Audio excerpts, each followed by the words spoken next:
सभी छात्रों का 8वीं कक्षा के हिंदी के दूसरी इकाई में स्वागत है। इससे पहले हमने पूरी पहली इकाई देखी थी। अब इस दूसरे सत्र में हम दूसरी इकाई देखेंगे और दूसरी इकाई में का यह पहला पद्य धरती का आंगन महके यह पद्य देखेंगे और प्रस्तुत पद्य के रचनाकार है डॉक्टर प्रकाश दीक्षित। तो डॉक्टर प्रकाश दीक्षित जी ने इस प्रस्तुत पद्य में क्या कहा है देखिए। उन्होंने कहा है ज्ञान और विज्ञान की महत्ता स्थापित है, यानी कि विज्ञान और विज्ञान के क्षेत्र में हमने पूरी तरह से प्रगति की है। और उनका कहना है कि ज्ञान विज्ञान के बल पर हम भले ही आसमान छू ले, लेकिन इस आसमान को छूने के बाद हमें विनाशक शस्त्रास्त्रों का निर्माण नहीं करना चाहिए। यह तभी संभव होगा जब हम समाज में सदाचार और स्नेह रूपी व्यवहार करेंगे। यही बात डॉक्टर प्रकाश दीक्षित जी ने इस पद्य में बताने का प्रयास किया है। तो यह बात उन्होंने प्रस्तुत पद्य में किस तरह से बताने का प्रयास किया है देखते हैं। अब पद्य की तरफ चलेंगे। धरती का आंगन महके कर्म ज्ञान विज्ञान से, ऐसी सरिता करो प्रवाहित खिले खेत सब धान से।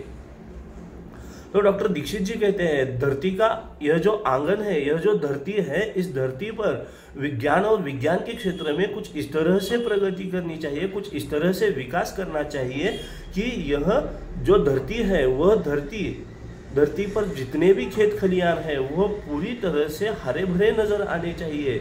और इस विज्ञान का उपयोग या विज्ञान का इस्तेमाल हमें कुछ इस तरह से करना चाहिए कि हमारी यह पूरी धरती माँ हरी भरी नजर आनी चाहिए। ऐसी सरिता करो प्रवाहित खिले खेत सब धान से, यानी कि इस विज्ञान का प्रयोग कुछ इस तरह से करो, यानी कि जिस तरह से खेती के लिए जल आवश्यक है उसी तरह से इस विज्ञान का इस्तेमाल एक सरिता की तरह, एक नदी की तरह करो कि जिस वजह से हमारे खेत जो है वह सारे के सारे खेत धान से सुंदर नजर आने चाहिए। अभिलाषाएं नित मुस्काए आशाओं की छांव में, पैरों की गति बंधी हुई हो विश्वासों की राह की, यानी कि इस धरती पर जितने भी मनुष्य रहते हैं या जितने भी प्राणी पशु पक्षी रहते हैं उन सभी की जो अभिलाषाएं हैं वो अभिलाषाएं पूरी होनी चाहिए। उनकी इच्छाएं, उनकी आकांक्षाएं यह पूरी होनी चाहिए, लेकिन उस बात के लिए हमें सभी को एक दूसरे पर विश्वास रखना चाहिए, विश्वास की राह पर चलना चाहिए। यदि हमारा एक दूसरे के ऊपर विश्वास रहेगा तभी हम हमारी एक दूसरे की इच्छाएं, आकांक्षाएं, अभिलाषाएं पूरी कर सकते हैं।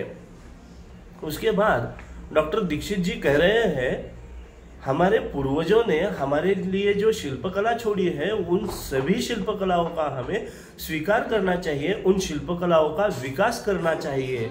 फूलों फलों से हरी भरी इस धरती का श्रृंगार हो, यानी कि हमारे पूर्वजों ने हमारे लिए यह जो शिल्पकला छोड़ी है उसे तो हमें अपनाना चाहिए, उसका विकास करना चाहिए। साथ ही साथ में यह जो भूमि है, यह जो धरती है, यह धरती फूलों फलों से हरी भरी और सज्ज होनी चाहिए, यानी कि कुछ इस तरह से लगना चाहिए कि फूलों फलों से ही इस धरती का श्रृंगार किया हो, इस तरह से यह पृथ्वी सुंदर दिखनी चाहिए। उसके बाद डॉक्टर दीक्षित कहते हैं चंद्रलोक या मंगल ग्रह पर चढ़े किसी भी यान से, किंतु न हो संबंध विनाशक अस्त्रों का इंसान से, यानी कि विज्ञान के क्षेत्र में प्रगति करने से हम कुछ ऐसे यान बना चुके हैं कि उन यानों की वजह से हम चंद्रलोक पर पहुंच सकते हैं, मंगल यान पर पहुंच सकते हैं, लेकिन इस विज्ञान और तंत्रज्ञान के क्षेत्र में हमने जो प्रगति की है उसका उपयोग सिर्फ और सिर्फ विधायक कामों के लिए करना चाहिए, ना कि विनाशक ऐसे शस्त्रास्त्र बनाने के लिए करना चाहिए। अन्यथा अमेरिका इस राष्ट्र ने जापान के हिरोशिमा और नागासाकी इन दो शहरों पर अणुबम फेंके थे और उस वजह से यह दोनों भी शहर, हिरोशिमा और नागासाकी, ये दोनों भी शहर 1945 से पूरे के 1945 में पूरी तरह से नेस्तनाबूद हुए थे। और उसी वजह से डॉक्टर दीक्षित यहाँ पर कहना चाहते हैं विज्ञान और तंत्रज्ञान के क्षेत्र में हमने जो विकास किया है उसका उपयोग सिर्फ और सिर्फ विधायक कामों के लिए करो, ना कि विनाशक ऐसे शस्त्रास्त्र बनाने के लिए करो। सांस सांस जीवन पट बुनकर प्राणों का तन ढाकती, सदाचार की शुभ्र शलाका मन सुंदरता का आकती, यानी कि हमारा यह जो जीवन है, यह जो जीवन पट है, उस जीवन पट में हमें इस जीवन पट में हमें प्राणों का तन ढाकना है, लेकिन वह प्राणों का तन जो ढाकना है, हमारा यह जो शरीर है, मानवीय शरीर है, वह मानवीय शरीर हमें सदाचार की शुभ्र शलाका से ढाकना है। यानी कि हमारा व्यवहार सदाचारी व्यवहार होना चाहिए। हमारे गुण और हमारा सदाचार इसी की शलाका से हमारे मन की सुंदरता आंकी जा सकती है। यानी कि हम किस तरह से व्यवहार करते हैं, हमारा व्यवहार यदि सदाचारी है, हमारा मन यदि साफ है, तो हमारे मन की सुंदरता उन्हीं गुणों की वजह से आंकी जा सकती है। प्रतिभा का पैमाना मेधा की ऊंचाई नापता, मानवता का मीटर बन मन की गहराई मापता।